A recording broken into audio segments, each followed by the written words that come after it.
G'day, hobbyists, and welcome back to The Hobby, the podcast where we explore all things related to TCGs and passions, from trading cards to pop culture and everything else in between. I am your host, Dean Allsop, and as always, I'm joined by my co-host, the Colonel. What's going on, everyone? Hey, Kearnz'y. Mate, I pulled an enchanted card this week. Oh. An Aurora from Disney Lorcana first chapter. Welcome to the club. I've pulled 3 of those over my journey. Yeah. Really? Yeah. Man, I'm sitting on there on live stream, open it up for our good friends Zoe and Nikki. Yeah. And that card is beautiful. They look good, don't they? They look really good. They look really good because they're full art. There's no border. Like, it's got that surge foil pattern on them. They pop, man. Yeah. They actually really, really do pop. What's the pull rate on those? Well, this is interesting, right? For first chapter, it seems that it's 1 per case. There's no like official sort of pull rate that Disney have put out, but it seems to be 1 per case. Yep. But then I opened up a case of Rise of the Floodborn, which is the second set, and pulled 2 enchanters from 2 different boxes from that case. I think it's safe to say that it's only definitely 1 enchanted in a box. You would never have 2 because I've never seen or heard any of that. And, you know, it's been out and about for a while. So I think like if that had happened, we would know about it. But, yeah, that's not something I've seen. Which enchanter was it? You said it was Aurora? Aurora, yeah. Aurora? What's Aurora from? I couldn't tell you, to be honest. Yeah, I don't know either. I was just told that it's one of the better ones after Elsa.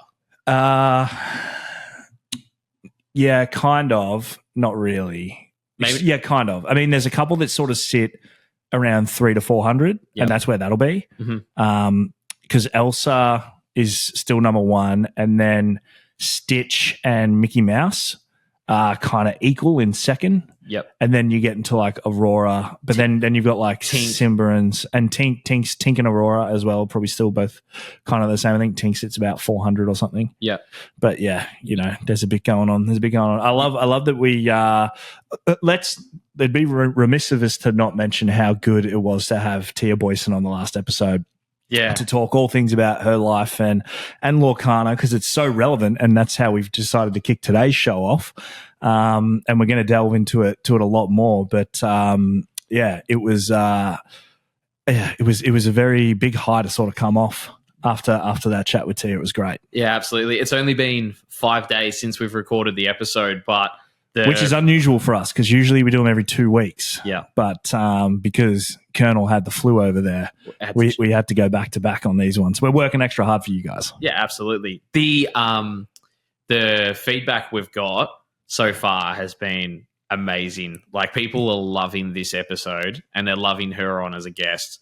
So that's awesome. Which is great because that's our intention, right? Is to put together good content and guests for you guys. Yep. It's also a great time to mention as well, we have our very first giveaway at the hobby at the moment. We're giving away a Disney Lorcana booster box. Yeah, that's right. We're going to run that probably for 4 weeks. So we'll draw that before the next guest ep drops. So I'm glad you did mention that.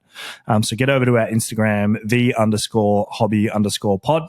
Go to the post. Your post will tell you what you got to do, and then you've got a comment done on that post. So get that done. You get a chance to win a first chapter Disney Lorcana booster box shipped for free anywhere in the world. Yep. So and maybe you can pull an Aurora enchanted from it. Maybe you could pull an Elsa. Could pull anything from it. Yeah.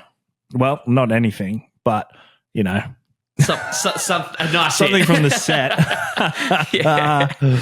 All right, well, we've got an action-packed episode. We've got to try and really squeeze in. We want to keep these ones to an hour as opposed to the guest steps that run a little bit longer. So without further ado, let's jump straight into the news.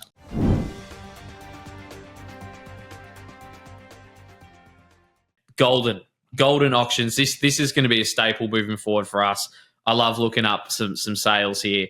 We've gone a little bit differently. So we had a request from a few listeners that we've had lots of sports cards and lots of Pokemon cards, but they want something a little bit different. So here's some auctions in the last 2 weeks that have gone through on Goldin that are a little bit different. So a Walt Disney signed piece of paper sold for $3,660. What kind of piece of paper was it? Was it a contract or something? No, it's literally a piece of paper. So somebody's met him and just had like a notepad and a pen and said, "Hey, Walt, can you sign this?" And they've got it signed. So $3,600 USD. Wow. And I thought that was just really great timing with the Disney episode, obviously. Well done. Well done, Kearns. Bringing something different. Yeah. We've got the upcoming elections in the US. Donald Trump signed baseball for This is going to be wild, that election too. We're not a politically driven show, so we won't comment, but sorry. Yeah, it will be. It will be. The baseball sold for $220. A baseball bat. No, baseball. A baseball. Yeah, he signed by Donald Trump. Yeah. That didn't throw it. He didn't hit it. Nah, It's literally just signed by him. I think that's a pretty good price, right? An ex-president. I don't know, man. It's not relevant. Like, if anything, you want like something related to his, maybe a signed piece of paper from his impeachment, perhaps. Maybe that's like a bit more up a collector's alley as opposed to, you know, a baseball that's completely irrelevant. That's why I asked. I don't know if maybe sometimes like celebrities and stuff go to a baseball game and they throw out the first pitch. Yeah. And I thought maybe he'd done that. I don't think it's and that. signed it. But what'd you say, $2,000? No, $228. Oh, $228. Yeah. Oh, yeah. Well, who's the Australian Prime Minister that bowled the cricket ball? John Howard. John Howard. What would you pay for dude. a John Howard signed cricket ball? If it was that ball, Yeah. I'd probably pay like $500 because that is like probably the most famous bit of bowling footage in Australian history. Yeah. That and the roll. The underarm against the Kiwis all those years ago. But yeah, I think Johnny Howard's like leg spinner attempt was like the worst. It bounced like a meter in front of him and just rolled. It didn't go anywhere.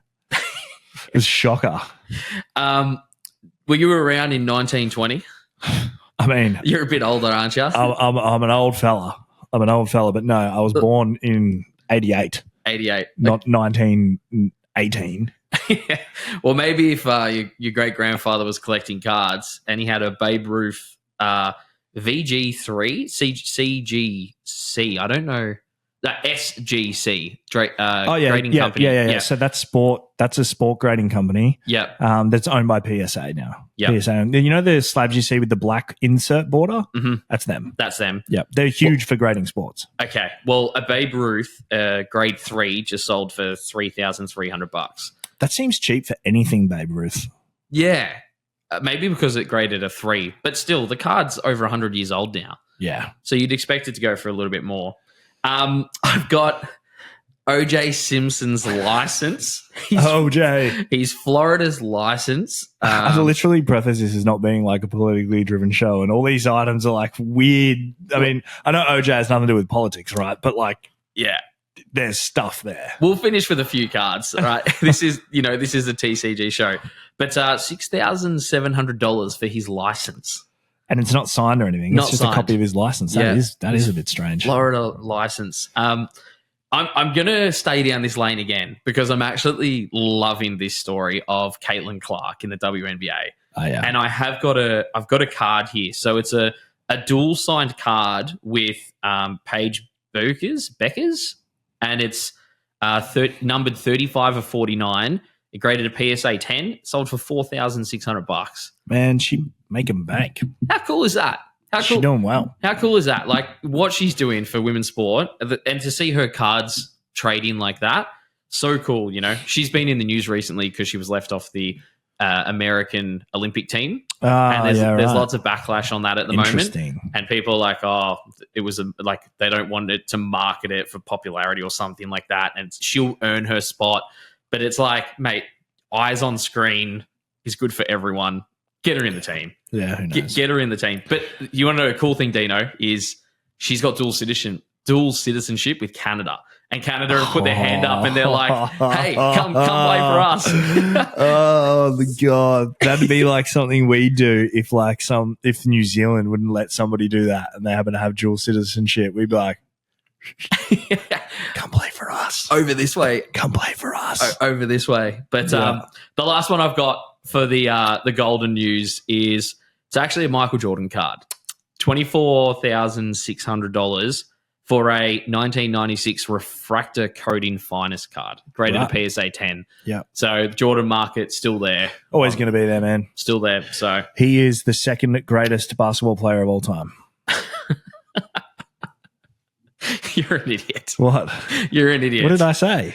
He's the second greatest basketball player. And people at home would be going, oh, you're referring to maybe LeBron James. Oh, maybe you're referring to like Magic Johnson or maybe Hakeem Olajuwon. But no, you're referring to Kobe. Kobe Bryant, the greatest basketball player of all time. I can't wait till we rumble this. Rumble 10. That's when that's going to be. We're going to do that one at Rumble number 10. Dude. But yeah, there's some auctions that caught my attention this week. Yeah. And something just a little bit different than just cards. No, cool. So, I like it, man. I like it. There was some interesting points in there, which is, like as requested, maybe something a little bit different. I don't know about OJ's driver's license or Donald Trump's baseball, but it's interesting to know that those things are for sale and that they sell. Well, I mean, we've seen people sell bath water and cut off hair and stuff. No, don't bring that to the show. I don't want to know about that. I don't want to know about what you do in your spare time, pal. So anyway, it's good to actually lead off Goldin because there was something that happened in the news recently, and that is a partnership that's been announced between Fanatics and Sotheby's. That's huge. So for anybody that doesn't know, Sotheby's itself is a very large international agency, particularly known for luxury real estate more so than anything else. But the name expands across many different things. If you don't know Sotheby's, just think high end.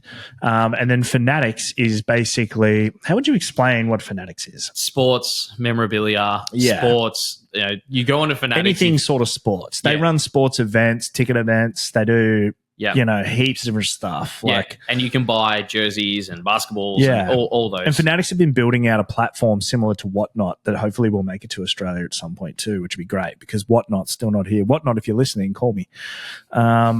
But yes, they've announced a partnership, and this partnership I can only assume is to take on big boys eBay and Goldin, because basically what it is they're collaborating to redefine the trading card industry. That's in their words in a press release that they sent out. So what they're doing is focusing on trading cards valued at $100,000 US and above. Whoa. Nothing below. Mm-hmm. So that's where the Sotheby's factor comes into it, right? Because they're strictly high end in anything that name's attached to. So it's going to be an auction house, very similar, I'd imagine, to Goldin or Heritage or eBay, but purely they're angling in going, we only want the good stuff. 100,000 or more. Yeah. That's great. There's going to be some beautiful pieces go through there. Yeah, it'll be interesting. They're obviously going for quality over quantity. Yep.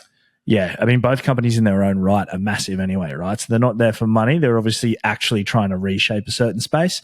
And I'm very intrigued to sort of see how it goes and pans out, and maybe we can lean on their auction house to see what some sales and stuff they get. Yep. Competition's healthy, right? Competition is healthy. That is healthy. And now it's not supposed to launch until like August, September. Something around there. They haven't given an official date, but they are planning to host live and online auctions. So live auctions will be cool. That's something that Heritage do. And then online auctions, very similar to what Goldin do as well. So that'd be cool. Imagine going to a live auction and like bidding to buy like a Black Lotus or something. That'd be cool. And there's you and 3 other nerds in the room, like 2 million. Yeah. 2.2 million. If you need to have the paddle though. Yeah, you would. You'd be like, yep. 4 million. Maybe we can 5 million. Mate, if we get to that point where I can spend $5 million on a card, I'll be pretty happy. I was just pretending to be some nonce from like Sotheby's or something that's just like, you got more money than sense, mate. You're gonna have that. You'll have the collector from the United Emirates that's buying everything up. You know, the one that's... like the prince from Dubai or something. Yeah, I've forgotten what his name is. Yeah. He'd love it at his service like that. Yeah. Well, I mean, it's interesting, right? Because Sotheby's Sports and Modern Collectables, they actually launched in 2022. So this is, I guess, the next step in their business plan or phase, I guess, to be able to collaborate with Fanatics. But one thing they are doing is they've basically set up what their first live auction is going to be. It's going to go down in New York City in September. And the first item is a 1948 Leaf number 79 Jackie Robinson card, estimated to sell anywhere between 275,000 to 350,000 USD. So for those who don't know who Jackie Robinson is, look him up. Very, important baseball player in terms of the game and cultural diversity and whatnot during that time period in America. Huge. A lot of Jackie Robinson stuff goes for big money. Really, really cool. So, they're not mucking around either. Like they said 100,000 and above, and they go with a Jackie Robinson card to kick it off. You'd imagine it's going to go for over $300,000 US anyway. But it'll be really cool, man. I'm excited to sort of see where all that goes. I did want to note as well, because Fanatics are the ones that own the PWCC brand. Interesting. And they are retiring that brand. Okay. So PWCC, what does that look like for their website and their auction space in the future? I don't know. Based on the article that I read, they're retiring that brand. So I'd imagine it's all rolling over into this new platform that they'll release. So that was an interesting one. What is it else? They've come out and said that their goal basically is aiming to be the most trusted and dynamic marketplace, offering extensive collectibles, fixed price listings, and auctions. They'll also introduce peer-to-peer trading, an AI concierge service, card scanning, and digital collectibles later on in the year. So a lot to look forward to. New platforms are great. I think market challenges or disruptors are fantastic for everybody involved.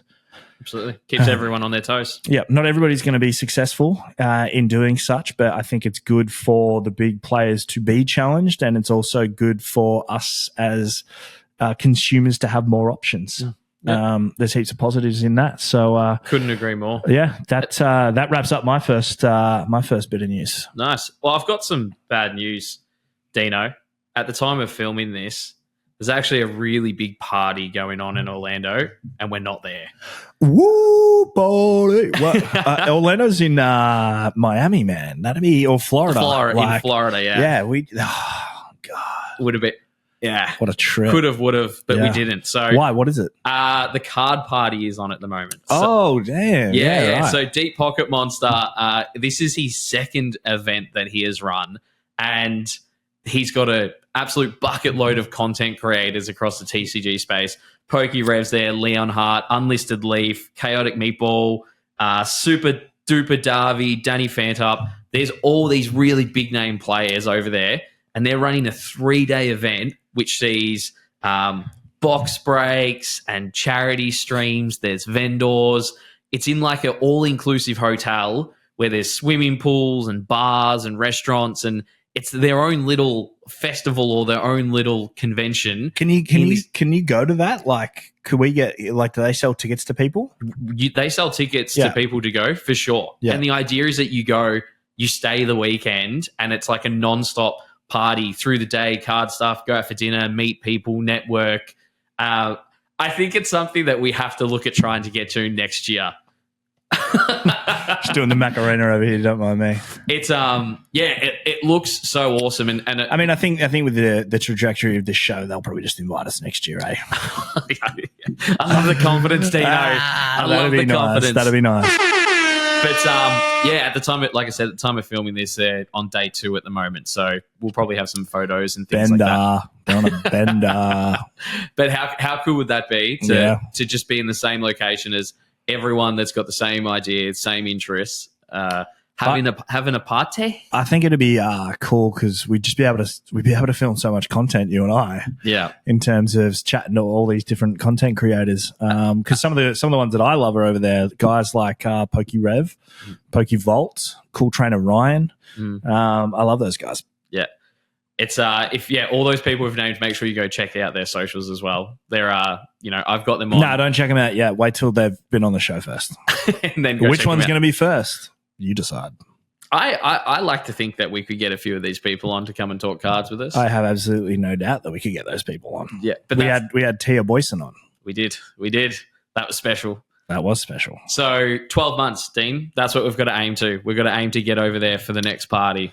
I like it. You know what we'll do? If we can, it'd be great to be in this position next year and go, our next giveaway is flights and accommodation to come to Card Party with me and the Colonel. That's because we need someone to hold the camera. So you still get to come, but you got to hold the camera. I think that's a good deal. Yeah, I reckon. We'll pay for you, but you got to work. All right, so that means I get to have another yarn about Disney Lorcana. It is the flavor of the moment. I've covered it in a lot of eps. We spoke about it with Tia. I'm going to speak about it again today because it's very relevant in Australia at the moment. As of recording of this episode, Rise of the Floodborn Set 2 drops today, which means that when this episode drops, that following Saturday will be Set 3 Into the Inklands. So we're really getting through it, smashing through it. It's going off. Everybody's absolutely loving it. First chapter has been so well received. You've opened some on stream. I've got a case to open on stream.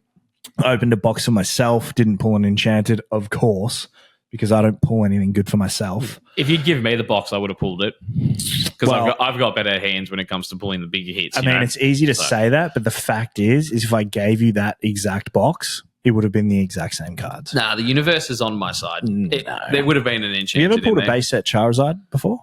I've pulled a few, actually. For someone live on stream that you gave away on stage, that you gave away to them? Nah. No, I didn't think so. Not given away. Yeah, I did. But I've pulled a few of them in my heyday. We all did as kids, mate. That doesn't matter. Still got mine too.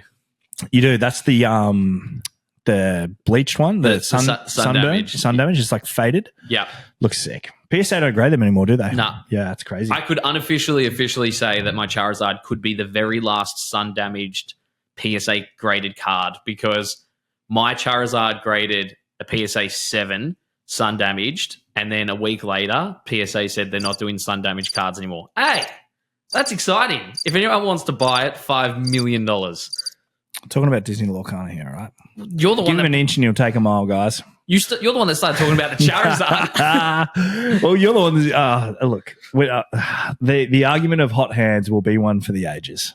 It will. It'll be an ongoing battle. I think the reality is we're even. Even. I'll take that. That's big by you. We're even. Okay. Disney Lorcana. We continue. So, as I said, first chapter's been really popular. A lot of that's been being opened. You, as you mentioned earlier, opened some and you pulled an enchanted. Enchanted elses have been popping up everywhere down here, which is interesting because it has shifted the price. People did ask if that was going to happen on previous episodes. And I said, we'll have to basically wait and see. And it has moved. It's more so the price in the US hasn't dropped too much. So I've got that information here. Over the last month, it's gone from $1,280 USD on average, which is about $1,600, $1,700, dropped down to $1,100 on average. So it's like a $180 drop over the course of a month, which isn't a lot, So you say it's gone from $1,700 to $1,500. But what I noticed here in Australia is because the market is obviously a lot smaller than, say, America, the first couple that I saw popped up, people were asking $2,000. Nobody bought them. Then they went down to $1,500. The first person put one up for $1,500. It got bought. But then a couple more popped up. The cheapest I know of sold for like $980. So the prices are really just all over the place in terms of that. I think the price should settle basically where the American market is, which is somewhere in the realm of, say, $1,300 to $1,500 for raw. Because the PSA 10 listings that I looked at of recent sales are about $2,200. That's good. Yeah. Good return. Yeah, it's not bad. I mean, some of the other enchanters all seem to sit, in that realm of like, what's the cheapest one I've seen? Like $200, which is like a Simba, I think, or something like that. But it's no surprise though to see the prices reflect the market at the moment here. Yeah, I think with the gameplay and the more sets that come out, the bigger the game gets, and they start investing more in gameplay and stuff. Those cards they're going to be great, like halves. It's one of those things, especially when it's the first set. What's the one thing that everybody wants later on in life? Yeah. It's the first one. Mm-hmm. It's always the way. That's why they called it the first chapter. And then every set after that doesn't even relate to what chapter it is. It's literally the first set is called the first chapter. Then it's Rise of the Floodborn, Into the Inklands, Ursula's Return. And then what I was going to announce is my next point. Is set 5 has been announced, which will be the first set that is worldwide released at the same time as we get it. Hey. It's called Shimmering Skies. It delves into Elsa and Anna again. For all you Frozen fanatics out there. So that'll be cool. It does introduce a new Elsa card. No spoilers have been given yet on what the enchanted cards are. But I believe that Elsa card will probably be in set 5. I think that will probably be an enchanted. It's and for those of you playing at home that haven't opened any of the other sets of Lorcana, the enchanted start to shift a bit. So into Rise of the Floodborn's kind of the same. It's a lot of characters. Then when you go to Into the Inklands, there's like some of the land cards and spell cards start to become enchanted. And then Shimmering Skies, it's kind of the same again. It's not just like big characters. They kind of move it around a little bit, which again makes, desirability fluctuate. Like you could buy an enchanted card for, say, $80 because it's not a popular character. Yeah. Like I remember I pulled one from Rise of the Floodborn, and it was Pete, which is from Mickey Mouse or something. Like I didn't even know who it was. Nobody knew who it was. It was like something, and I sold it for like $80. Never like way back when. Yeah. So it's hitting enchanted's great, but it's not always going to be great. So my advice is grab first chapter while you can, because that set absolutely smokes them. Very, very good. The Lorcana challenge that we discussed with Tia in Chicago, that took place. They had 997 players that battled it out over 2 days. The guy that won it was playing an Emerald Steel deck. And I thought I'd throw it out there that I looked at the build of his deck. And according to TCG Player, the current cost to build that deck would be about $720 USD. Okay. That's good. That's a good price if you're going to take out. If you're going to take out, though, but if you're not, because people talk about this. People, when I got into One Piece, are like, oh, that's an expensive game to get into, because the good cards are expensive. Well, Lorcana ain't much different, right? Like, it didn't, he wouldn't have had any enchanteds from the deck list that I looked at. But it was mainly the legendary cards, and people have noticed that with like Rapunzel and Beast from first chapter is those cards sell for $50-$60 like all day long. Yeah, because you need them for decks, and they're legendary rarity, so you're limited to sort of 2 to 4 per box. Or if you're lucky, like one box I opened had like 6 legendaries in it, because if they come foil, it doesn't take up the normal space. Oh, that's awesome. So yeah, that was interesting. And I thought I'd also just wrap out the Lorcana section just to give people an idea of the kind of prizing that they're putting up for those events. So everybody that gets top 8 they have prizing all the way to the top 64.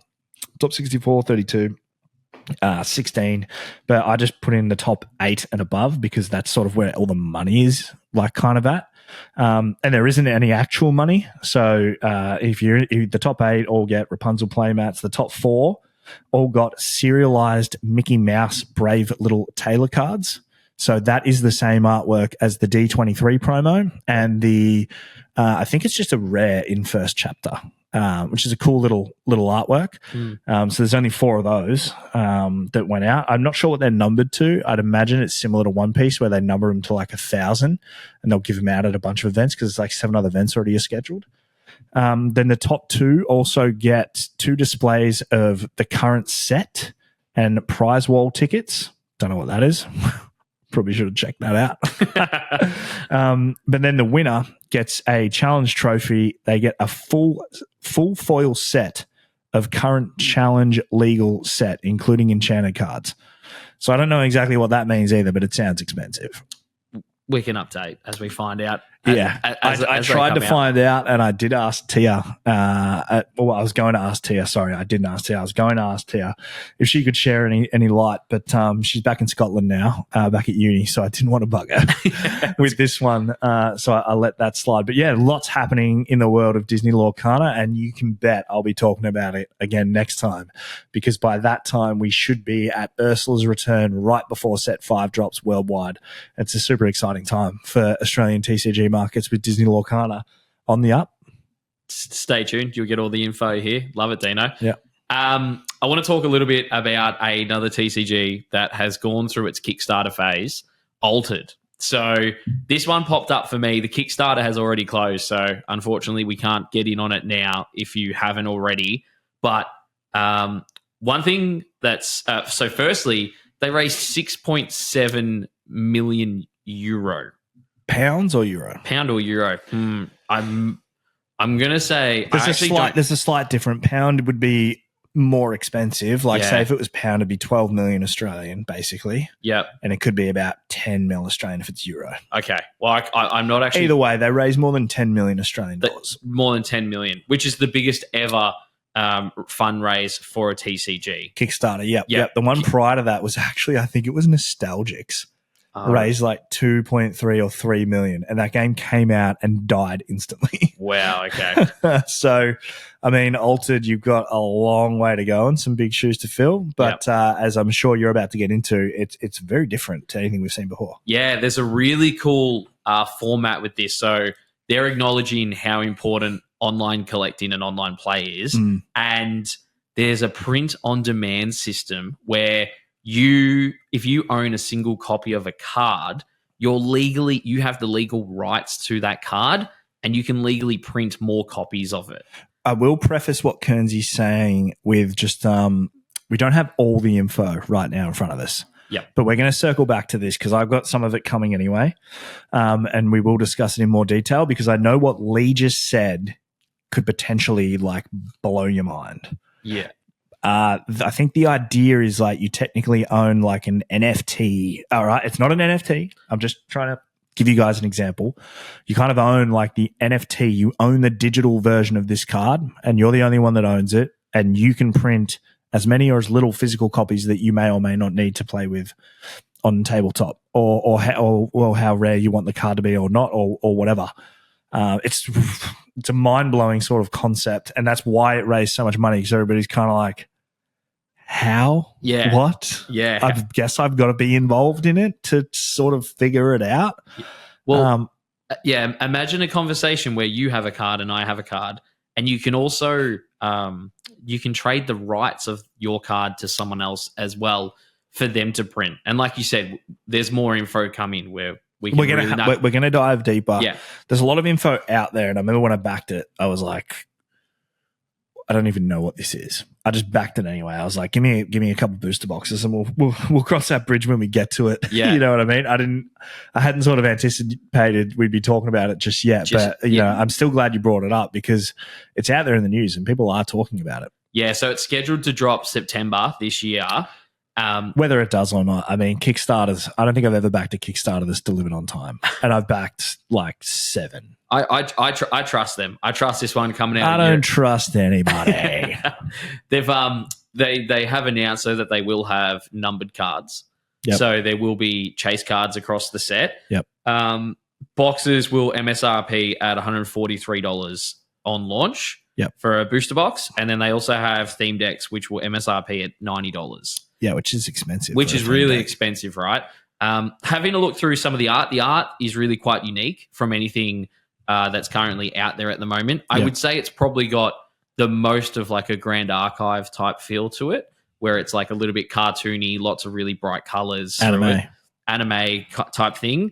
But, waifu. But I actually reached out on their Discord last night to see how we can go about getting stock at the moment, and missing the Kickstarter, it'll be either finding it at our local card stores, which I'm not sure here in Australia, like who's signed up for it yet, who's put their name down for it.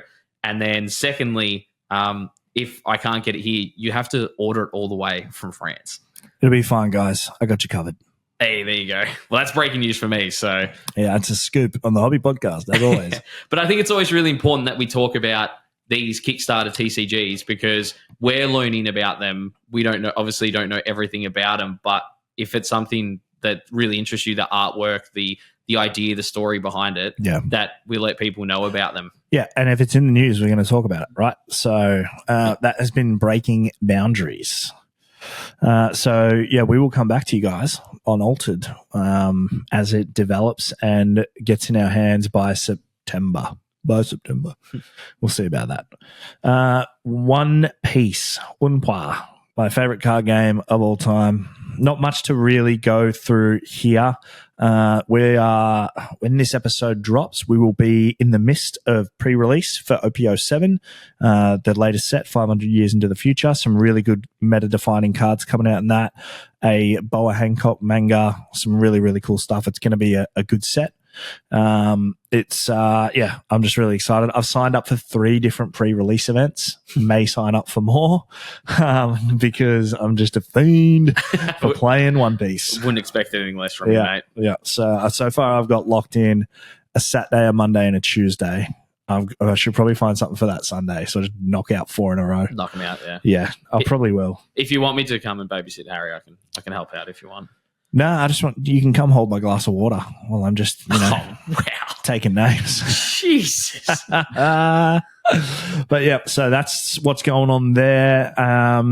I'm obviously focused on regionals, which is July 13th, 14th. So I really need this set to come out because that's going to be the most recent set that is actually legal for the format for regionals. So I've been practicing online with set 7 decks, but yeah, obviously I want the physical cards. So me and the boys can start grinding and see how we go there because it's top 64 is the goal, which I think in reality means that I need to win, if it's a 9-round day, I need to win 7 rounds. Which is doable for me, not so much for you. That's big. But that's still big. It's going to take all your concentration, mate. 100%. So I'm going to take it really seriously from basically as soon as set 7 is out, I will be actually practicing and grinding to try and put in a good showing for the hobby podcast. Come on. We're behind you, mate. Hopefully you can get some wins. Yeah, well, I'm going to bring up a couple of recent sales just because the One Piece market just never ceases to amaze me. A BGS 10 Chinese version of there only is a Chinese version of this card, serialized Nami. So there was an anniversary box that they released, China only, and it had serialized Namis. That serialization number is actually really high. But anyway, this one sold for $8,200 in a BGS 10. It's crazy. And you don't know how many of them were printed? It's something like at least 5,000. Wow. Something like that, at least. I can't remember exactly. And a raw copy sold for $4,600. That's so awesome. In Chinese. Yeah. Which the card market for a lot of other TCGs isn't really there for Chinese cards. You know, like it's normally English or Japanese. Well, it's because this is it's because it's serialized. Yeah. And you needed a Chinese government ID to be able to buy these boxes. So people in China had to buy them and have sold them to basically the rest of the world who care. You know, because they don't care. It's a Japanese-made game, right? Yep. I'm pretty sure they ain't friends. I don't know. What happened to not being political, mate? Yeah. I mean, like I said, I don't know. But to finish off, an OP05. So these were the uncut sheets that they gave to the top 8 at national events. A few sold a while ago. Hadn't seen one sell for a while. And then most recently, one sold for $37,000.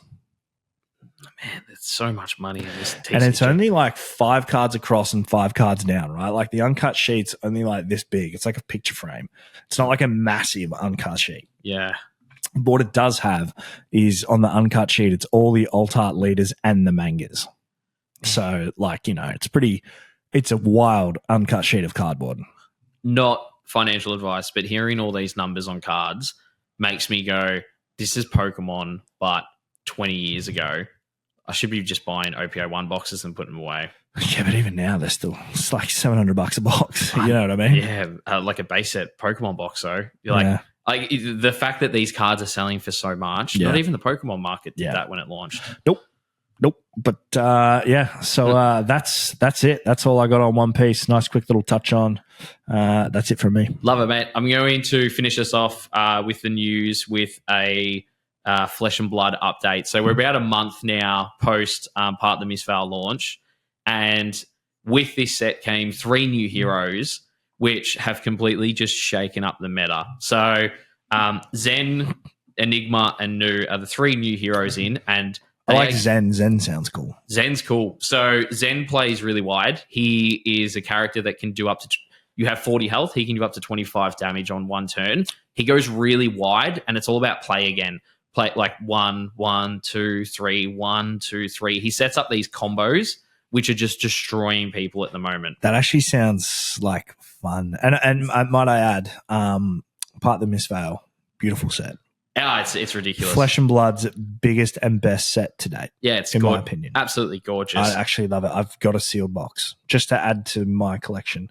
Yep. Not interested in any of the other boxes. I think this is the one. It is, man. It is. But he's a mystic ninja, and he summons these tigers up. Ninja. And he is absolutely dominating at the moment. The other one is Enigma, and she's an illusionist, and her play style. Oh, I like that. Yeah, she's an illusionist. Illusionist. Her play style is very much shield up and absorb damage. Boring. So the one thing, actually, I don't mind that. I've versed 2 Enigmas, and I've lost with taking maybe only 1 or 2 damage off them. I can't get anything through them. That's kind of fun. So some of their cards. Imagine an Enigma mirror match. That'd be boring. That'd suck. That's such a good shout. I'll have to find out what that game looks like. It wouldn't look great. But the thing about Enigma is they have these she has these cards which can absorb all damage, and they're like a 1 cost. Yeah. So I could swing for 12, which is a really hard number to block in Fab, and they play a 1 cost, block all. Yeah. And they've got like 6 of those in the deck. Yeah. So 6, let's say I have 6 big moves at a game, I don't get any of them off because they just block out. Yeah. So for me, it's the worst matchup. It's like a 99-1 matchup. Shout out as well, the beautiful cards done here by Livia Prima. Yeah. She did the Enigma artwork. Yeah, they look sick. So I want to shout her out because this card is absolutely beautiful. No, I'm a massive fan of the artwork. Yeah, and then this set artwork, might I add? This art, yeah. So the last hero is Nu, and Nu uses your own cards against you.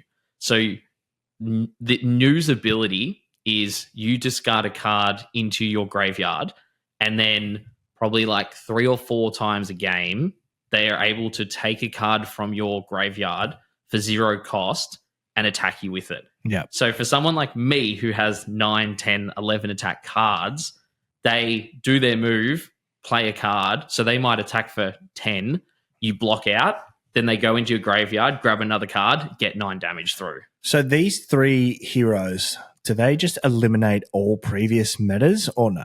Not all, but that first guy sounds like he does though. He's arguably the strongest. Yeah.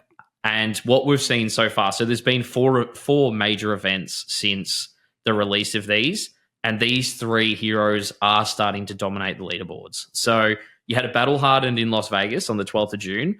5 of the top 8 were these three heroes. Yep.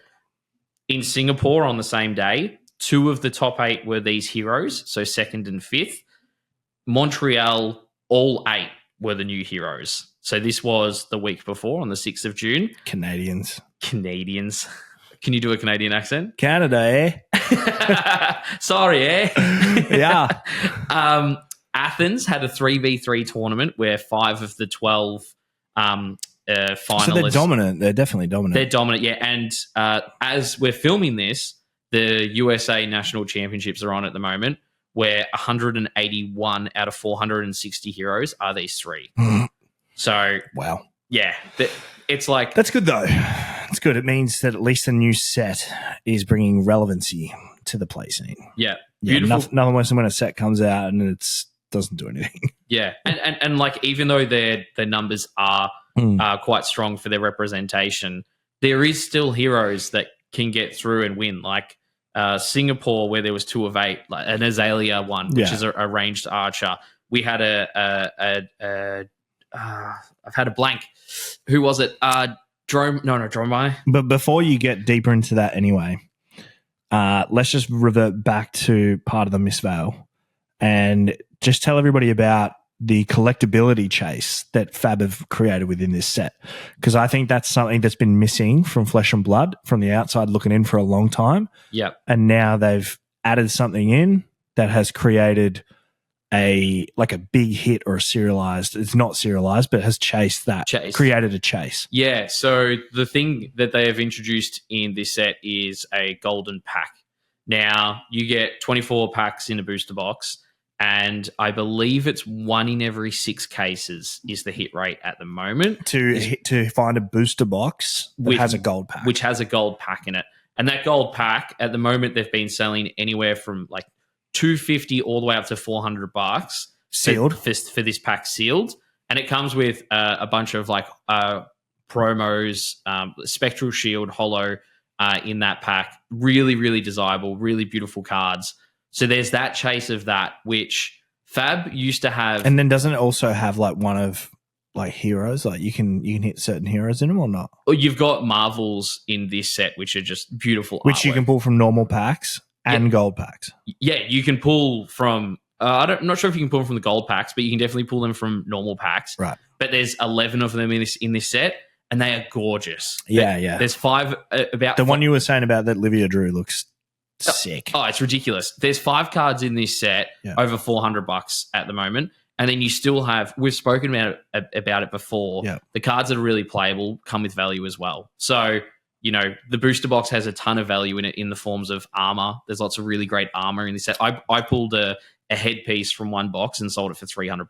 That's nuts. It's not even my box hit, Yeah, that's crazy. So, but part of the misval has been absolutely sensational. I can't wait to get my hands on a little bit more. Yeah. I wouldn't mind opening probably 1 or 2 more booster boxes. No, I'll hook you up, mate. Don't worry about it.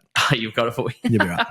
Thanks, boo. Look after you, bro. Look after you. And look, I wasn't going to talk about this. It wasn't forming part of my news, but it just reminded me when you were saying Livia and about the artwork, because Modern Horizons 3 recently dropped for Magic the Gathering, which has been a huge set. Massive. It's a big like meta shifter and game changer. But the reason why that you reminded me is because Livia did one of the artworks for one of the cards in that, one of the big chase cards in that set, and it looks phenomenal. Awesome. It looks absolutely phenomenal. But yeah, just to give you some context, Modern Horizons 2 is the highest selling set of all time for Magic the Gathering. So you can imagine the anticipation for this set, Modern Horizons 3. And it's been awesome. When did 2 come out? Is that a recent set or did it come out? No, that was like... God, testing my knowledge there. A little. It was years ago. Yeah, like over 5. Okay. Yeah. Oh, cool. Well, yeah, between Livia and her husband Billy, they've been absolutely dominating both Magic and Fab with their artwork. Nah, they're phenomenal artists and good friends of the show. Absolutely. But yeah, so that's Fab. So that wraps up the news for this week. We're going to quickly dive into the main topic, which I don't know how we do this, but it hinges off everything we were basically just discussing. Yeah. It's like it's produced. I don't know. It's like we come in here with a plan. But today's main topic is going to be TCG art. And how that's sort of changed over the years and how it sort of affects everything. Me and Kearnz'y, or Kearnz'y and I should say, being very average artists ourselves, probably can't speak to too much. If you ever jumped into a Kearnz'y live stream and it's the first time you buy a card, he will draw you a very average looking Pokemon on a Pokemon card.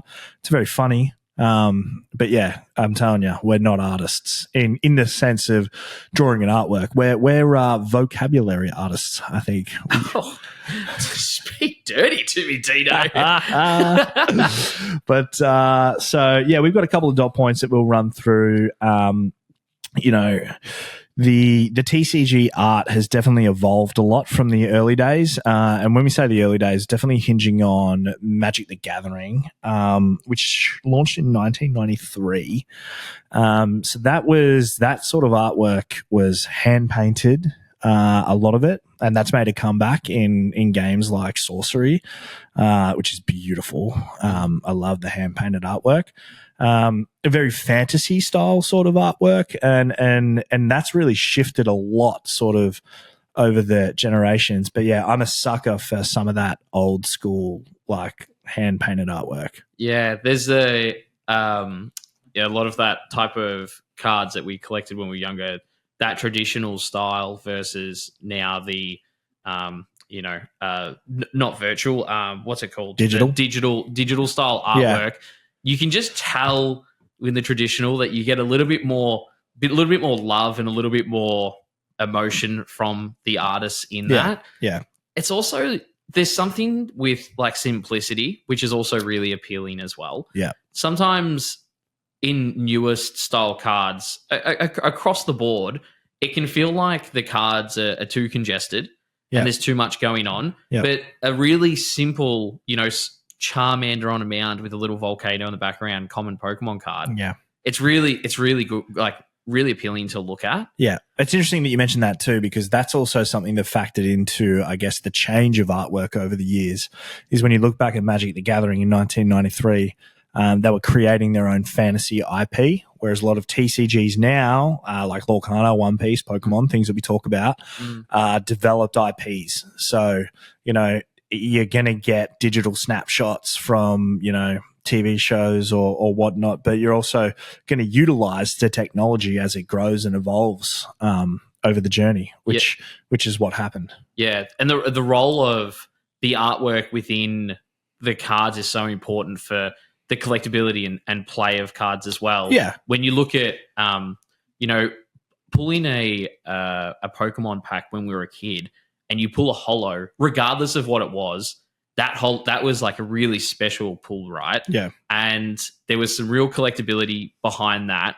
Now the cards have so much, there's so many cards and our attention span is so drawn to the big colorful thing that they've acknowledged that and changed the art style to be more in your face, more flashy, more shiny, more sparkles. Pokemon's done that really well in terms of like their art res and Illustrator art res and stuff that exists these days. Yeah. They acknowledge what people are drawn to in cards, and Pokemon are probably the best at doing it when it comes to their promo cards. So when you look at the artwork across UPCs, ETBs, all these types of items, they're always arguably one of the nicest cards in the set. Yeah, they just reprint a base set Charizard.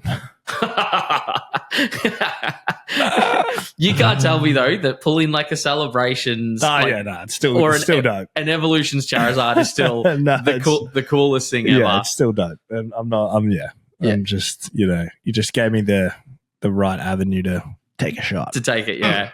It's also really important in marketing as well. It's massive marketing tool. You think about, like I've said it before, I'm drawn to the flesh and blood art because I love it. Yeah. That's what got me into it. Yeah. Now I'm playing, now I'm collecting.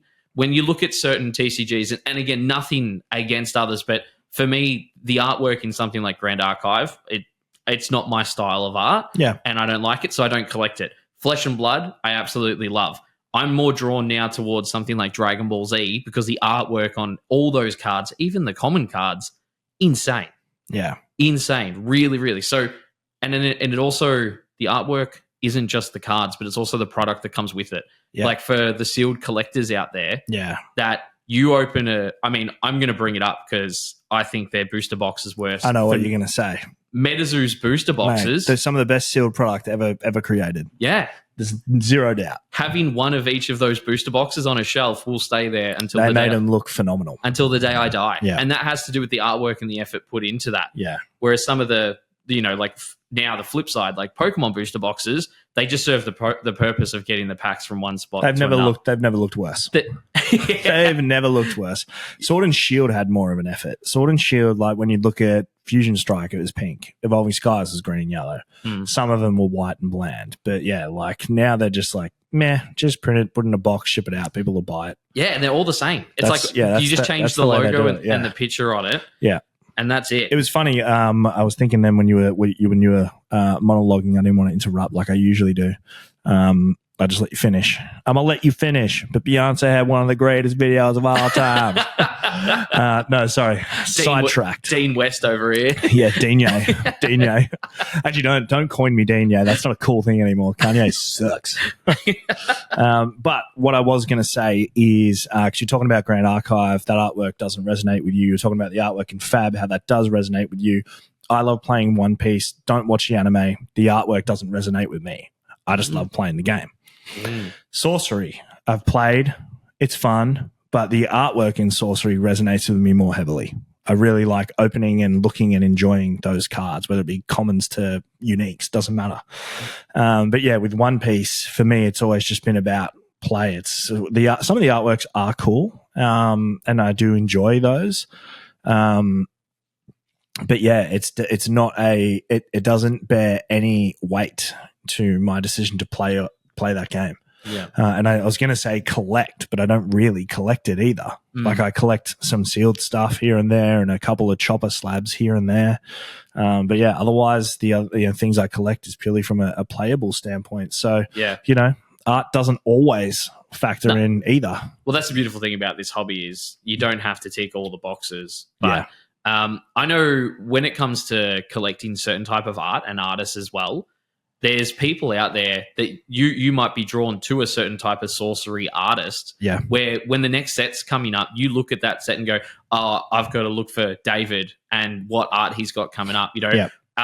Fellow owner of the hobby podcast, JP, he collects all of the clay Pokemon cards. I know JP would do that. Yeah. So claymation. He does all the clay. He collects all the claymation and also the wool cards. JP. Yeah. Oh, I can't wait till we do our first boys only episode and we get him in here and we can just drill him. Yeah, me and you, like mate, we've done 10 episodes of this. Is your first one. Let's get him.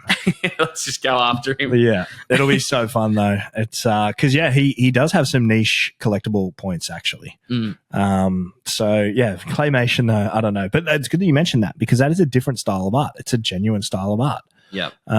Something that we've seen in Pokemon, I think, more than anything else. I can't recall necessarily seeing claymation utilized in any of the other TCGs that I've been involved in. But yeah, Pokemon also did, if you look at like the E-series era, they've got like very digital, like the first kind of digital artwork. It's very average looking 3D artworks of like Jolteon and stuff where they've tried to make a round face, but it's still kind of like, you know what I mean? Like it's cool, man. Like, yeah, the artwork over the years has really sort of, adapted and changed. And, it's just, it's interesting. It's something that you could literally sit and talk about for hours. Yeah. The thing with the artwork as well is depending on the type of collector you are, when you're collecting a master set of something, I'm going to use one of my favorite TCGs I've ever collected has some of the worst artwork across the common cards I've ever seen in my life. And that's the Avatar: The Last Airbender set. Now, that show to me, I absolutely love that show. I've got a tattoo of Avatar on me. And the top-end cards in that set are so visually appealing. The chase, they're like beautiful cards. But then when I flick through my binder and I get past that top 20% of cards at the start, all those holos, and I move into the commons are really disappointing. They're like distorted screenshots from the show where they're just not appealing at all. There's no effort in it. It's a screenshot taken from the show. Was it Why Schwartz? It was. No offense to the fans out there, but that's why. Yeah, it's crap, right? Whereas when I go through my Flesh and Blood binder and you've got hand-drawn art from card 1 through to 250, regardless what page you're flicking through, it's really satisfying to look through that binder. Yeah. Yeah. No, I love that. I love all thing art. Look, we've got a few other things we could potentially go through, but I think in the interest of time, we'll probably keep it to that. I will make mention of one little thing. Art it plays that big of a part. There has been censorships over the years. In Magic the Gathering in particular, there's some couple of artworks that were produced once upon a time that aren't PC, politically correct these days. So, it's really hard to find those cards online because you can't list them.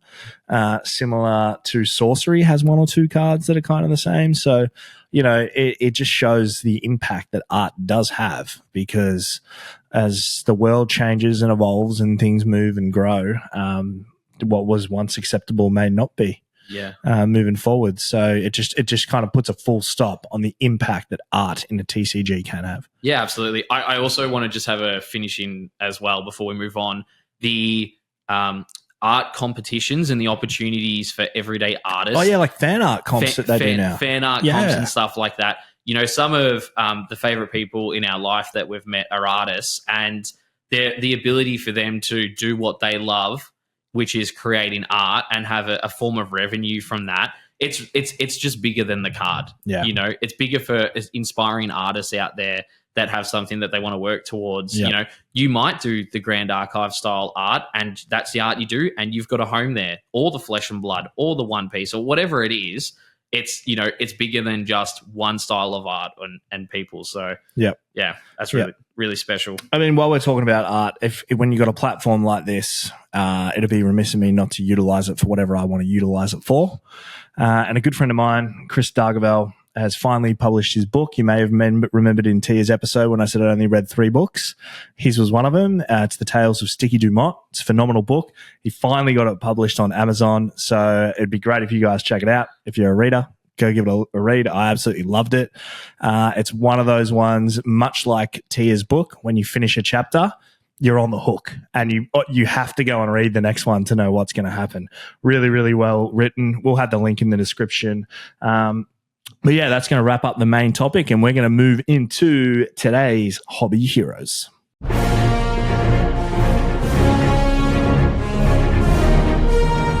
Now, this is probably my favorite segment, Colonel, because I love you to bits, but sometimes it's nice to talk to somebody else on this show. The feelings are reciprocated, mate. I know, the feelings are mutual, right? Like, God, we spent a lot of time together. But we've got a couple of calls today, and I'm looking forward to it. So let's just get stuck in, and here's caller 1. Hi, Dean and Leigh. I hope you both are well. This is Colleen here.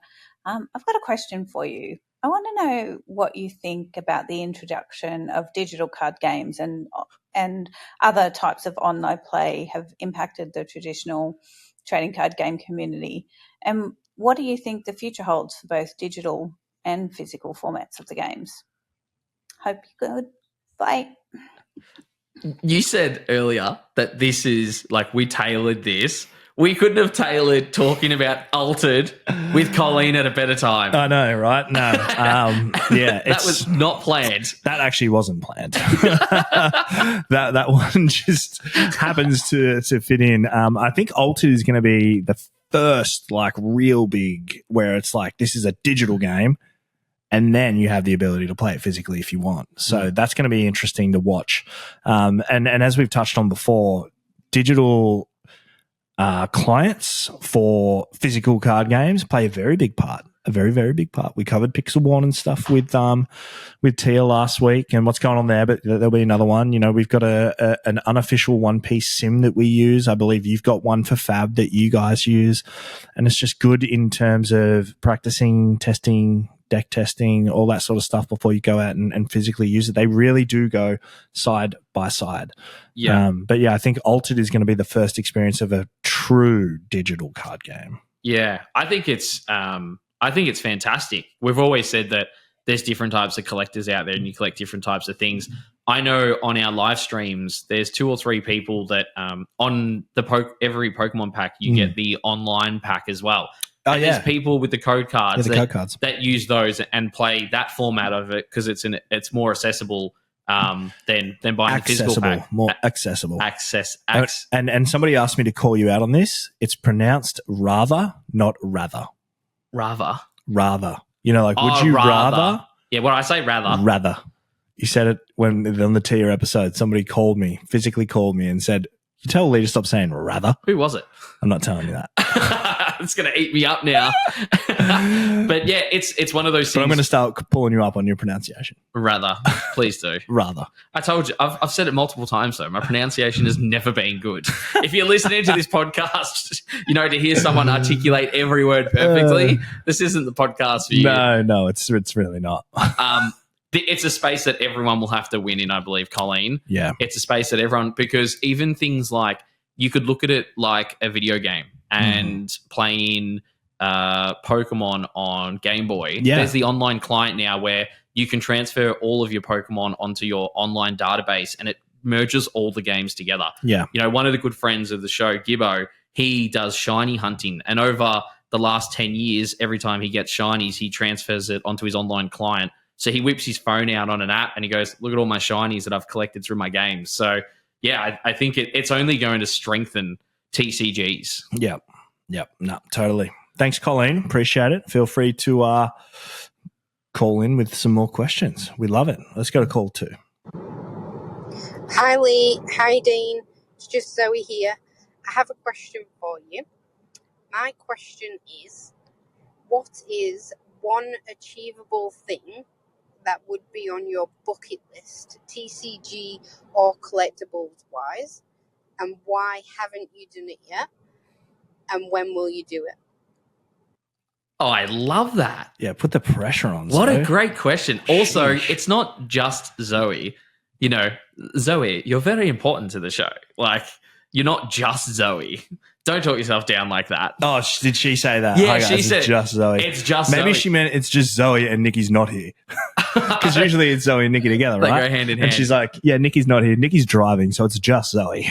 That's true. That's true. But no, I was wondering when you were going to call in, Zoe. God, take your time. Jeez. Very good friend of Episode the show. 7 and you've only just called in. But yeah, she's put the heat on there. I'll let you kick this one off. Good. Give yourself a bit of time because I know what mine is. Yeah. I have always said I want to go back and finish my Sky Ridge and my Aquapolis Master set from Pokemon. So that's the era where I stopped collecting when I was younger. So I've got master sets right up to there, but I'd love to go back and fill those binders. So that's probably a collectible goal for me. Another goal is I would like to do more community style things together with our friends. We've done a few, charity streams and things together. I'd like to do more of those. Just get people around, have a barbecue. If it's once a quarter, once every 3 months, you lock in the first Saturday, and we can get together, catch up more because it's really easy to become distant with people with busy lives. Yeah. So that's probably my other thing as well, So why haven't you done either of those yet? Well, yeah. So to the second part of our question is why haven't you done it and when will you? The E-Series is it's a priority thing. I have to prioritize my money into other things first, and cards, the current climate, cards is something that has taken a small back step. So, but if I want to be really truthful with myself, I could put away $5 every week and start buying those cards up one at a time. There's no reason I couldn't do that. Yeah. And with the catch-up thing, I don't have a reason as to why it hasn't happened. It's not hard for us to get our 20 friends together and go on the first Saturday of January, April, October, and November. We're all having a barbecue at mine. Yeah. Everyone save the date. I do not have a good enough reason for that. The hobby hangout. No, that's already something, isn't it? So we can't call it that. Maybe we can call that because we are the hobby. So yeah, I don't know, but we'll come up with something, and maybe we should invite listeners to the show. That'd be cool. Yeah, it's all about networking and getting to know people, right? Like that's why we're here. Yeah, that's why we're doing this. But yeah, that's probably my personal collectible goal and my actual collecting goal. Yeah, I would say. Why? Yeah, when does it? I can't put time frames on it yet. But we will have some form of catch up. At least you have an answer. Like, I still don't know what because my collectible goals are basically non-existent. Like, there's no one thing out there that I'm dying to acquire. I would say with One Piece, my goal is to actually show up, like in terms of place well at big regional events. So I don't have to buy those prize cards. I just get to win them. That's my goal. That's why I'm grinding that game and working hard, because when I say I want to make top 64, it's not like I'm going to go there and try. It's like I'm going to go there and work. Yep. Like that's what I want. Like that's sort of what I'm focused on. And the other goals are all, business related, and I won't necessarily bore our fantastic community with, business and finance chat. But they are TCG business related. Goals move and shift. And like I said, from a collectible standpoint right now, there isn't any one thing that I'm sort of working towards or like one mythical card that I really, really want. I just want to get good enough at One Piece that when I go to an event, I show up and I produce some wins, and I'm happy with my results and my effort. Yeah, I like it. I know one of our goals combined is obviously this podcast and to the moon, baby. But really just being consistent and improving and Correct. providing a space every fortnight for people to have a bit of a listen and enjoy the podcast. Yeah, and you get punished. That's something, well, it's continuing to go that way, isn't it? Yeah, every time. Yeah. But thank you, Zoe. Thanks, Zoe. You're up next, Nikki. Next time you got to call in. Let's go to call 3. Maybe it is Nikki. I haven't listened to these. I don't think it is, though. Hey, guys. Loving the podcast. Very entertaining and informative. What's the weirdest thing that you've ever collected yourself? Or if nothing weird yourself, what's the weirdest thing you've seen somebody else collect? Also, what if you could bring one Pokemon to life as a real pet or friend? Which one would it be? And a big thanks for letting Saxon crack some packs with you guys live on Twitch at Luna. He absolutely loved it. Can't wait for the next podcast. Jess. That's awesome. Jess, absolute legend. Very good friend of the show. Saxon, you little ledge as well. We'll crack packs with you anytime, mate. One of the best in the biz. Yeah. We also had him on the roaming camera as well. We did. He did, yeah. He was doing He did a good job. Yeah. It was interesting, though, because when I went through the store, it was like, up above head height. And then when Saxon did it, it was like everybody's waist. And so it was 2 different perspectives. It was brilliant. Yeah. It was very, very funny. But, all right. So let's start with the second part. If you were going to bring a Pokemon to life, who would it be? Easy. Lugia. Every single day of the week. That is a big beast to store somewhere. Lugia she's a free bird, man. Lugia can do whatever she wants. Reasoning. Yeah. Have I said this before? Maybe. I don't know whether I have or not. I would always pick Lugia because you could fly around on Lugia, get around the world really easily. If you wanted to go deep sea diving, you can jump on Lugia's back and she can create the air bubble around you. Yeah. And Lugia can also telepathically talk to you. Right. And I mean, Lugia's beautiful, right? Like, what a cool, powerful Pokemon. It's a nice looking seagull. Yeah. Oh God, I want to slap you for that. Yep. I want to get up out of my seat. Based on previous discussions, it would just be Pikachu. Who the hell doesn't want Pikachu? Boring. Nah, bro. Are you seeing the price of electricity these days? That's true. Pikachu can come in handy. You've already changed my opinion. I wonder if is there a Pokemon that can cover your gas, electricity, and water? Is there something that can cover all 3? I mean, no, you just need the starters. Yeah, it's true. Yeah. I'm going to look that up. I'm going to look that up for next episode. Maybe change. Maybe change because of that. All right. And well, now what's the weirdest thing you've ever collected? This is so easy for me. And my friends take the piss out of me all the time for this. Back when I was I would have been about 16, 17. Oh, gross. This is going to be gross. There was these statue figures of all these Greek mythological gods, right? And you thought you were one of them. They were. I'm definitely Zeus. There was they were from like one of those $2 like dingy stores. Yep. They're expensive. They're like $100 to $200 each. Yep. And on my computer desk, I'd have Poseidon, Zeus, Hercules. I had these statues. They were just like bronze statues on display, and I collected them all. So there was 4 of them. So I spent almost $1,000 on these things. Yep. All to give them away on Marketplace, I think. Like I just got rid of them. Yeah. But that is definitely like the weirdest impulse little thing that I've ever bought. And oh man, like my friends will never let me forget that. So for me, and it's my mum's fault. For my actual collecting, I think is my mum's fault. Because when I was a kid, there used to be all these subscriptions that you used to get. So there'd be ads on TV for magazines and blah, blah, blah. And there was this one that was called How the Human Body Works or How My Body Works. And I think they came from news agencies. That's where you got them. You used to sign up and every 2 weeks you go to the news agency and they'd have the new issue. And this How My Body Works one, you would collect every week. It'd have like a piece of the human body. So it started with the skeleton, which was like 7 or 8 different pieces. And then you get like the liver and the intestines and it all clipped on together. And then you got the muscles and it clipped on over the top. So I've like for years, I don't have it anymore. It's probably still at mum and dad's. I had this like body that was like this big that had no skin on it, and you just peel like the plastic muscles off and then you pop the liver out and the lungs out and all that shit just down to like a skeleton. It was so bizarre. Wow. I don't remember seeing that. Yeah, there was like a couple of other things, but there was definitely a news agency thing where you'd go in there and it was basically just like in the magazine section. And yeah, you would subscribe to that. Like it'd be like a subscription, like Franklin Mint kind of was back in the day, something like that. And then, yeah, you just go in and collect them like every couple of weeks.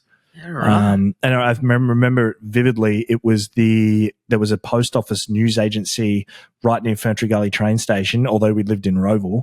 That just was the place that we used to go to get them. Yeah. Yeah, and I'm pretty sure it's still there. I don't imagine the magazines are, but, you know. I remember something like that with transportation things like aeroplanes and trains where you'd buy the mag and you'd get a little part of it and you'd slowly build out these 4D, they would have been like cardboardy type. That's what it was, models, man. yeah. Yep. But so I think I had a plain one when I was It's young. exactly that. But yeah, I just happened to get the weird one of like how my body works or whatever, and that was what it was. Yeah, right. Yeah, I'll try and do a little digging and see if I can find out exactly what it was. I love it. Talk about building brand loyalty where it's once you start, you don't want to miss every week because you miss a piece, you're stuffed. Yeah, So that's it. You need that liver. that you know little what I mean? spend stretch of making sure you get the mags 8 weeks in a row to do the human body.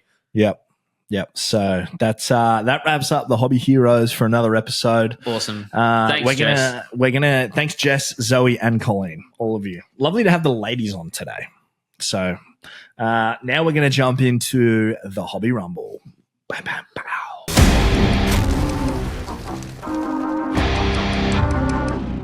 I think what we're gonna do. Actually, no. We'll tell people the result of the last one. Then we'll rumble out this one. And then we'll end the episode and throw to the punishment, and that can be the final cut. All right? Mm-hmm. That's how it's going to go down today, guys. I love that you never see the same thing twice.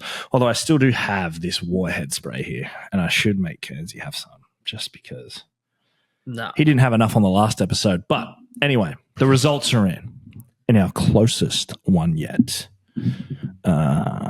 Thank you to everyone that has voted. Yes, thank you to everybody that has voted. But the hobby results, the closest one we've had yet, it was 50-50 until Thea Boyson voted. Her 2 votes pushed it to 53% for Cinderella and 47% to Elsa. Which means I've won again. Yes! I don't know what I got to do, man. I'm so disappointed. I don't know. Maybe Google a debating course or something. Because you got no idea. Man, yeah, I knew the moment that she voted that was it because it was near the back end of voting. We already had the most votes we've ever had. Elsa was in the lead the whole time. Yeah. And then right before it got to 50-50. And then, yeah, I just got to be better, I suppose. I'm actually disappointed. I'm disappointed because I'm so competitive and nothing would make me more happy than to smash you. I'm glad you'll see what the punishment is at the end of the episode. It is currently 6 degrees in Melbourne, so I'm glad it ain't me today. It's really that's for sure. But let's just say it's very relevant to the term frozen. Yes. Unlucky Kearns. That's what you get. So today's Hobby Rumble is going to be with the return of House of the Dragon just around the corner. We thought we would rumble about who should have actually been on the Iron Throne at the end of Game of Thrones. I am Team Jon Snow. And I am Daenerys Targaryen, first of her name. Now, if you don't beat me in this one, I'll be disappointed because you're a massive GOT nerd. So you should smash it. But Johnny Snow probably should have been the one that ended up on the Iron Throne. Now, I will start because Jon Snow is the trueborn son of Rhaegar Targaryen and Lyanna Stark. Did I pronounce that right? Yeah, you did. You pronounced it right, but you're factually a little bit wrong because he was actually born out of wedlock. So he was a bastard child. So he's technically not royalty. He's not first in the bloodline. But he is trueborn to those two people. Therefore, that makes him the legitimate heir to the Iron Throne by blood.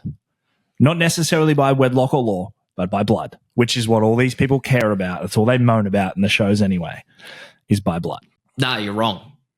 You're wrong. You're wrong.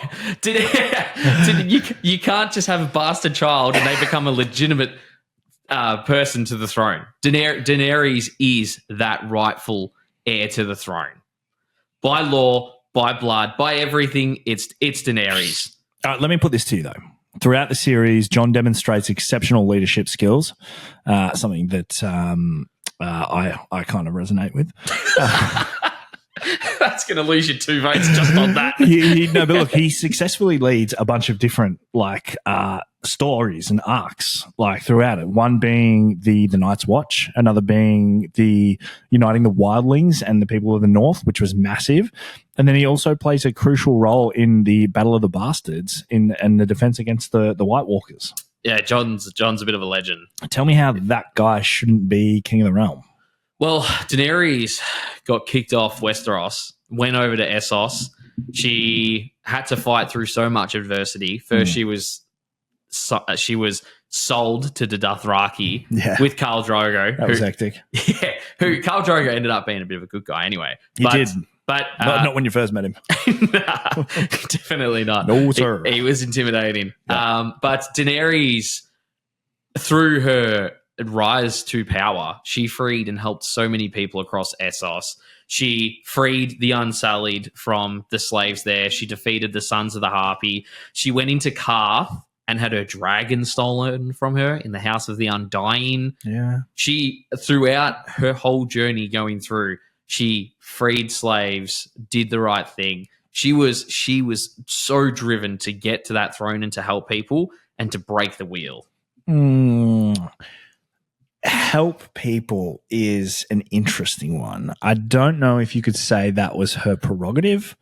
Did it help her achieve some things and create a vision that that's what she was trying to do? I think by the end of the series, we know that that's not necessarily the case. Whereas Mr. Jon Snow obviously has a very strong moral compass. He made a lot of difficult decisions for the greater good, even when he had no personal interest or nothing to gain from that. That is the kind of person that should sit on the Iron Throne. We saw all the Muppets that came before him, right? That is just another reason why Johnny Snow should have been on there. I do like the angle of he never kind of really wanted it, but he was... he kind of... We all assumed that he was probably going to be on there, right? Yeah, you thought at stages that he could have been Azor Ahai, but then it became very evident that exactly Daenerys was Azor Ahai because she had to deal with so much loss and so much sacrifice to get to where she was. Think about... because she wasn't the rightful heir. Think about it, right? She lost Ser Jorah Mormont to the Sons of the Harpy. Yeah. She had Tyrion Lannister, who was her main advisor, who then betrayed her at the end for Jaime, who then went back to Cersei. She met Jon Snow and helped she saved Westeros from the north. Not only did she fly north of the wall... She gave him a dragon, dude. Yeah, she gave him No, she gave the White Walkers a dragon. She's an idiot. The only reason that dragon ended up on that team was because she went north and saved Jon. Jon had the smart idea. She did. He had the smart idea. Do that. He had the smart idea to go north with 7 people and try to defeat an army. That's dumb. Yeah, but I mean, she was doing it for power and all that stuff, whereas Jon was never seeking power. Like you said, he was very reluctant to rule. He didn't want to. It wasn't what he wanted to do, but it was probably the ruler that the realm needed to not be bonkers. She took out Cersei and the Lannisters. She took out the Night King. She took out all the evil people at Essos to get to... You have to do... Sometimes you've got to go that little bit extra further. Let's not forget as well, she ended up losing... she didn't take out the Night King. Arya took out the Night King. She unfortunately, the Dothraki copped it up at the battle. They kind of deserved it with what they did to her at the start anyway. I know that there's like an arc where they all become loyal and family and stuff, but they weren't kind. And let's not forget, she was also she also got moved across to the when the Carls passed, the wives all go to this one place, and she was prisoner there as well. Yeah. She had that scene where she came out, it was a burning building, and she just walked out of there. But let's not forget as well, she also saw one of her main advisors, Miss Sunday, get her head chopped off. Yeah. In like the second last episode. Sunday, yeah, that was rough. So by the time it got, but that doesn't mean you get to rule the Iron Throne. No, but by the time it got time to liberate the people of Westeros, she had lost everything. All her top 5 advisors. That sounds like a horrible person to lead a realm. That's not by her choice. No, that's not by her choice. No, you said it yourself there, pal. And Daenerys, anyway, at one point said that Jon Snow, or wanted Jon Snow to be, the king of the realm, the leader of the realm. He bent his knee. He made the North bend the knee to Daenerys. He acknowledged the fact that doesn't mean that he shouldn't have been on the throne. We've explicitly said that he didn't want it. This is about who it should have been. And it shouldn't have been Brandon Stark. Yeah, that was so bad. I don't know how Bran ended up on that. That's horrible. I don't want to be king of the North, but I'll take the whole Iron Throne. Come on, man. So dumb. Well, Daenerys ended up dying at the hands of Jon. Yeah. And Jon survived, and he just went, you know what, no responsibility, and left and went north. He had the chance to take the throne. He doesn't want the throne. So why do you want to put him there? Because he was the right person. He was the right person, man. His rule could have represented a break from the cycle of tyranny and madness associated with the Targaryens. He's got mixed heritage, unique experiences. All that stuff positions him to lead Westeros into a more equitable and peaceful era. But which is what they should have done, but they didn't. He had the chance to do that, and instead he goes, "Nah, I'm going to leave my family. I'm going to leave all responsibility, and I'm just going to go live north." Well, at least he's alive. Ice cave. Daenerys ain't alive, so she can't rule. She dead. I'm going to say one thing and one thing only. Daenerys, if you're watching this Rumble at the moment, I want you to know that I went to Bilbao in Spain and I bent the knee at Dragonstone. I am one of your loyal followers, and I am not. I am not.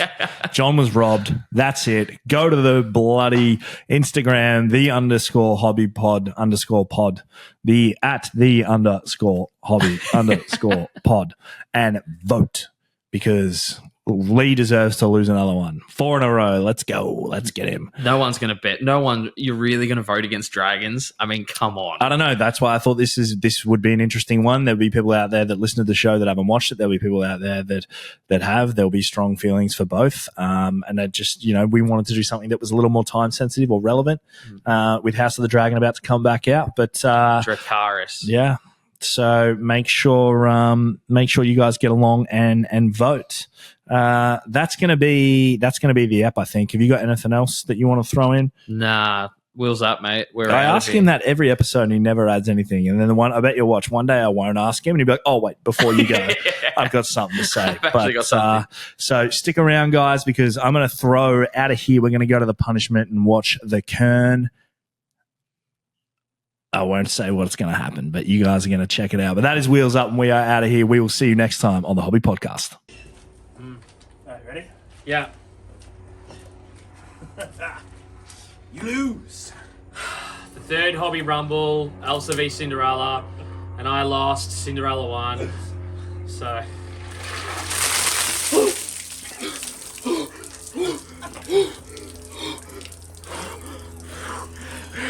Shit. I almost pissed myself. I got one that I anticipated. Here we go.